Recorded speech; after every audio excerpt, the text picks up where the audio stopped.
guys, this is Yassine, an exchange student from Morocco. Today I'm going to be presenting you my case study in the comparative politics class. It is going to be about France and why did I choose France as a case study for my class, for this comparative politics class. So I chose France mainly because of its historical relationships with my home country, Morocco, as Morocco was colonized by France for almost 54 years, from 1912 to 1956. And I thought that this opportunity will be good for me to learn about France, about the politics in France, and to deepen my knowledge about the country. So today I will be sharing with you guys some information about France, mainly in terms of culture, economy, and politics. So France remains a great power with significant cultural, economic, military, and political influence in Europe and around the world. France, officially the French Republic, République Française in French, is a sovereign country in Western Europe that includes overseas regions and territories. It is one of only three countries which include Morocco and Spain have both Atlantic and Mediterranean coastlines. Due to its shape, it is often referred to in French as l'hexagone, which is a polygon with 6 edges and 6 vertices, as you can see in the picture that I have for the geographic location. France is the largest country in Western Europe and the European Union, and is the third largest in Europe as a whole. From northeast to southwest, France shares borders with Belgium, Luxembourg, Germany, Switzerland, Italy, Monaco, Spain, and Andorra. The French territory in Europe covers almost 211,000 square miles. Uh, now that you have an idea about the geographics of France, let's move to demographics. French citizens enjoy high standards of living, with the country performing well in international ranking of education, healthcare, life expectancy, civil liberties, and human development. With an estimated population of 66 million people, as of some statistics from July 2013, France is the 21st most populous country in the world and the third most populous country in Europe. It is a mixture of several ethnic groups, and that's what we are going to discover in the coming slides when I will be talking about the ethnicity and religion in France. So these two graphs that you are seeing in the slide right now illustrate the ethnicity and the religious distribution in France. France is a melting pot, as you can see, of ethnicities with a majority of white, Celtic, Romantic, and Germanic origins. But because of the immigration, almost 10% of the population is of North African origins, with 3% sub-Saharan from the sub-Saharan part of Africa, and 1% from Asia. Concerning religion, France has a majority of atheists with 31%, 25% of Roman Catholic, 10% of Muslims, and 1% of Jews.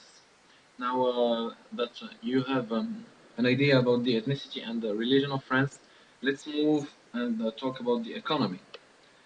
Oh, France is the wealthiest nation in Europe. If you didn't know that, now you know it. And the fourth in the world. France is a developed country and has the world's fifth largest economy by nominal GDP and seventh largest by purchasing power parity. France has the second largest exclusive economic zone in the world, and its economy combines extensive private enterprise with substantial state enterprise and government interventions. The currency of France is of course euro, as it's part of the European Union. Let's have a look at some of the most important factors that contribute in the economy of France. In addition to its industry, of course, and agriculture, there is tourism, where France is considered as one of the major touristic destinations in Europe.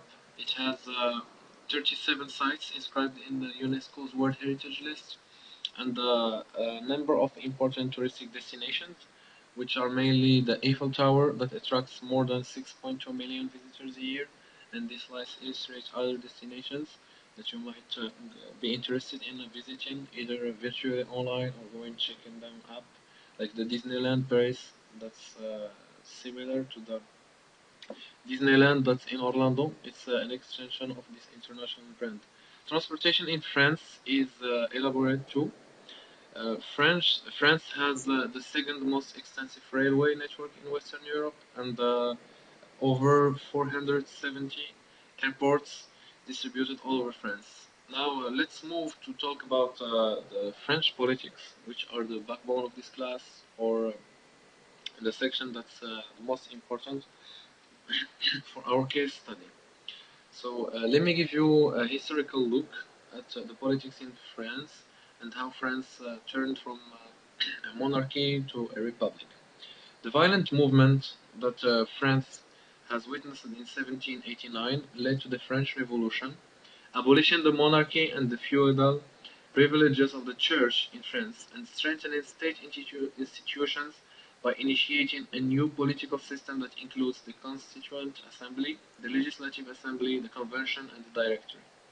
The French Revolution created the First Republic in 1792, instituting a liberal system of secularism and democracy, acting with violence to promote liberty, equality, and fraternity under the governance of Napoleon Bonaparte.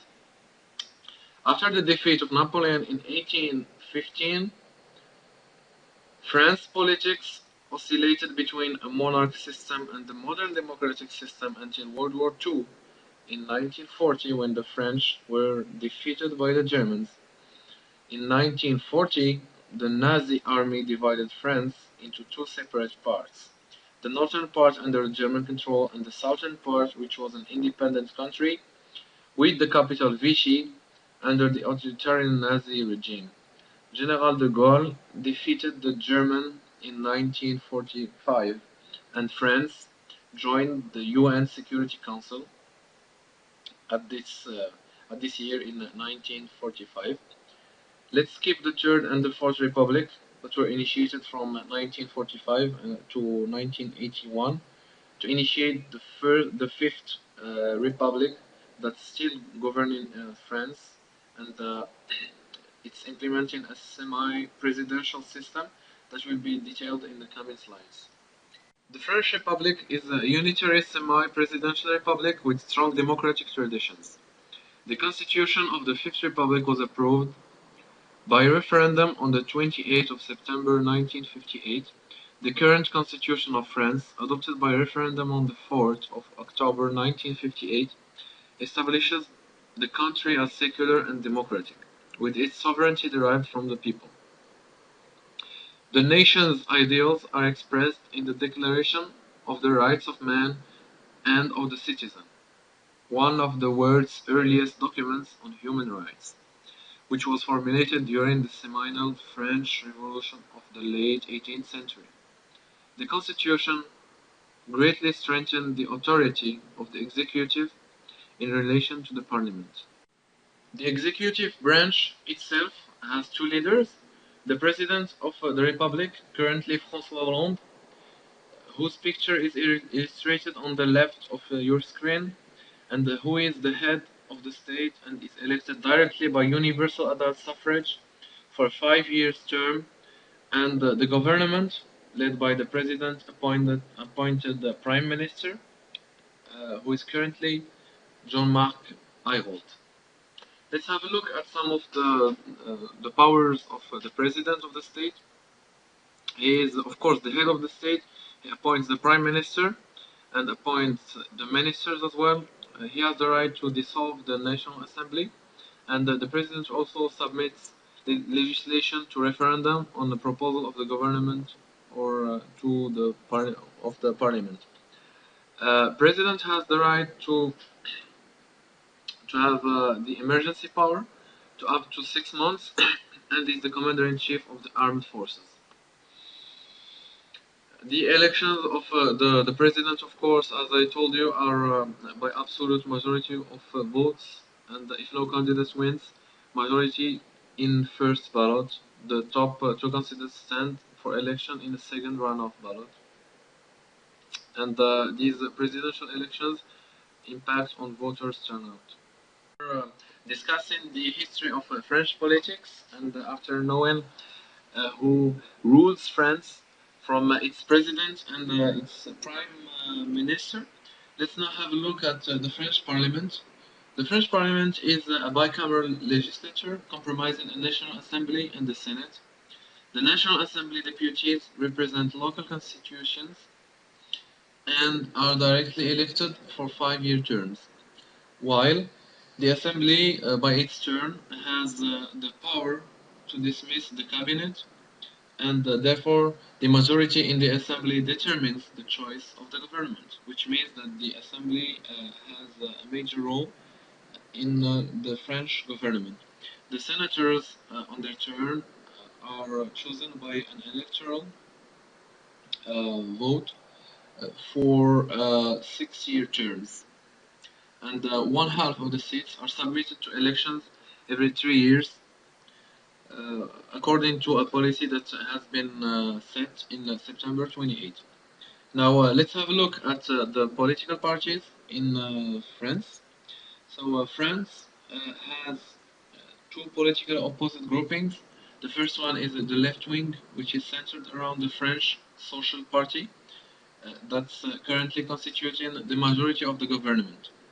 And the second political grouping is the right wing, which is centered around the Union for a Popular Movement. This concludes our presentation.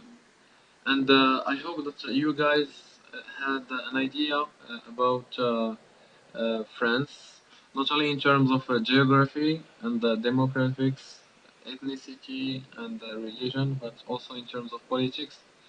And I hope that you learned from this presentation.